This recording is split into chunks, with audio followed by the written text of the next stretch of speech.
G'day guys, how you going? Hope you're all doing very well. This afternoon I'm going to be doing a review of a film from Poland, Polish language English subs, released in the year 2011. This was actually nominated for an Academy Award in Best Foreign Film at the 2012 Academy Awards, so a little bit of recognition. Directed by Agnieszka Holland, and this film is called In Darkness. And the story to In Darkness is as follows. A sewer worker and a petty thief in Nazi-occupied Poland agree to help hide a group of Jews in the town sewers. But what starts off as a straightforward business arrangement soon turns into something unexpected, as the unlikely alliance seeps deeper into his conscience and they form an incredibly close bond. An extraordinary story of survival and the compassion of the human soul. In Darkness is an emotional tour de force that will stay with audiences for years to come. So this is set in war-torn Poland. The Germans have completely taken over and they have taken all the Jews. Now, the main two characters, Leopold Soka and his assistant, they are sewer workers. Now, they're going through the sewers and they realise that there's a group of Jews that have stayed hidden in the sewers and they're undetected. So Leopold, instead of dobbing them into the Nazis, he decides that this is a smart business venture, that the Jews will pay him money in order to allow them to stay down these sewers. So as the movie progresses, Leopold starts to get a connection to these Jewish people. He starts to know them. And the business arrangement becomes less and less important. But at the same time, what he is doing is becoming more and more dangerous, because if he gets caught, he will be hung and his family will be punished as well. So on one side, he's got his family to worry about, but on the other side, he's got these Jewish people to worry about. So he's got a real dilemma, and what happens at the end is something you're going to have to find out for yourself, because that's as far as I'm going with my synopsis.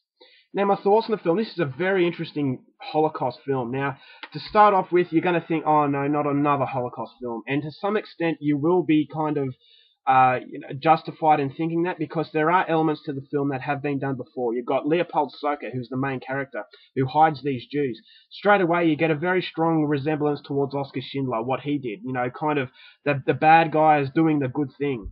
Because they're doing the humane thing, and it shows you decency in such a horrible sort of moment in history. So that kind of stuff's been done before, and also the dynamics between these Jewish people. You've got the threat of people betraying each other. You've got infighting, and you've got some sort of you've got some subplots that have been done before in a Holocaust film. So that was the only negative of the film. There were a few sort of standard Holocaust scenarios that these characters actually faced.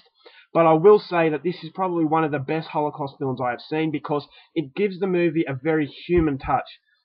Now, this is not generalizing. You say, the Jewish people were killed, and these Jewish, in Schindler's List especially, the Jewish people, it was kind of symbolized as, the Jewish people, not an individual, if you know what I mean. Whereas in this movie, the director takes the time and effort to put a face and personality to each person. So when Leopold Soka is doing his thing, you can understand why he doesn't want to give up these Jewish people when the business arrangement goes awry and the threat of being caught is getting more and more intense. But you know full well that he doesn't want to give up these Jewish people, because he has got a connection with them. He knew what these people were like, and it shows you that it's so much harder to discard someone that you don't know, that you don't put a face to, that you just say, it's a Jewish person. It's a lot easier to discard someone than it is to discard someone that you know their name, you know their personality, you know that they're family member, they've got family, and you also know that yes, they're Jewish and they weren't bad people, and that it shows you how wasteful and horrible the whole Holocaust was. And at the same time, it doesn't preach that message. Now, a lot of films preach to you that, yeah, the Holocaust was bad, the Germans were so bad. We already know that. We don't need to be told that. The statistics read that, yes, it was really bad. And when you've got films preaching to you that, what the Germans did was bad, it's kind of insulting at the same time, because the viewer already knows that. And so the preachiness kind of comes off as a little bit annoying. Whereas this movie, it stays away from the judging of, the Germans being bad, because we already know that. And the director knows that we know that. So he's paying us respect, and she knows that, the viewer has a brain of their own. So it's not really about the Holocaust. It's more of a tale of survival. And it shows you, even in the worst conditions imaginable, the human spirit is capable of surviving anything if put to the test. And so it really is a movie, it's a survival film. So if you like survival films, this is definitely a movie I would say check out. Because the Holocaust, yes, it is there in the movie, but it really takes a back step. And it's really a movie about the human spirit and how strong we can be. So I really like that about it. I thought the acting was absolutely brilliant. the guy who played Leopold Soka, you could really sympathise with his situation. On one hand, he had Jewish people to look after. On the other hand, he had his family to look after.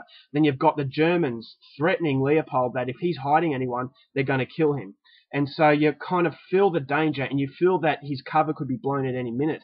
So for 137 minutes, I thought you're on the edge of your seat all the way through, because at any stage, the cover of these Jewish people could be blown. And because you know the Jewish people, because the director has put a face to these Jewish people, you really care for them. And you really hope that they don't fall into the hands of these Germans who don't put a face to the Jews, who just think of them as scum. They generalized all these Jewish people as scum, that they should die, whereas we have got to know them, and we know just how bad, these people have it, and that you want to see them pull through in the end. So the conditions, the movie is shot brilliantly. It's a very polished piece. I thought the sewer shots, it's very claustrophobic, so it has a very psychological feel to the film. What these Jewish people have to eat, they're sleeping with rats, and it's just a very, very filthy environment. Yeah, although it's a high budget kind of feel, it still feels very dirty, because you can feel the harsh conditions, you can feel the smell coming through the screen. It's just that putrid and just horrible, horrible, horrible environment. And you just feel really sorry for them, but at the same time you're inspired by them as well, because, they are desperate to live. And it shows you the power that life can bring us when we really want it. So it's a movie about defying the odds once again, but as I said, it's a Holocaust film, but it's unlike any other Holocaust film. Very good soundtrack, and I love the way that the actual film is shot. The director has left the camera still for most of them, so it kind of feels like you're a fly on the wall, and you're really, seeing what's happening. If I had, it's some of the dialogue outside the sewer, I kind of felt it took the attention away from the actual sewers. I actually would have rathered it be entirely shot in the sewers. Whereas, when you get the break and you get to know what's happening on the outside, yes, it's good for the story development. You can kind of know how dangerous what this guy is actually doing, hiding these people. So you need that sort of backstory of the outside world, but I felt that it kind of took the attention away from what the film was really about. I actually just would have rather it just focus on survival rather than cut away to the German people talking, because I kind of felt it was a little bit of a distraction rather than a progression of the story. So all in all, it's a fantastic film. I would really, really recommend it if you're a fan of these types of movies. Don't be put off because it's another Holocaust film, because it has something so much more. It's a very humane film. It's a movie about courage, the will to live, and it's going to inspire a lot of people, because it certainly inspired me, because I've been through troubles in my life, but what these people go through and how they get through it is really, really inspirational, and as a result of that, I highly, highly recommend this film. So overall, there are a few scenes of brutality, some pretty upsetting scenes as well, involving a young baby. So if you're easily offended, I would stay away from it. But if you're wanting something that will definitely challenge you, that will make you think about life and what it takes to be a courageous person, standing up for what's right, and it shows you that even on the dark side there is good. Because the Holocaust was the most disgusting thing that's ever happened, but at the same time there were some good things to come out of it, and this is just detailing one of those very good moments. So yeah, overall I'm giving this 4.5 stars. I thought, as far as a Holocaust movie is concerned, it was brilliant, and it's definitely one that I would highly recommend. Alright guys, that's my review. I hope you enjoyed it. Till next time, keep watching movies, and I'll see you later. Bye.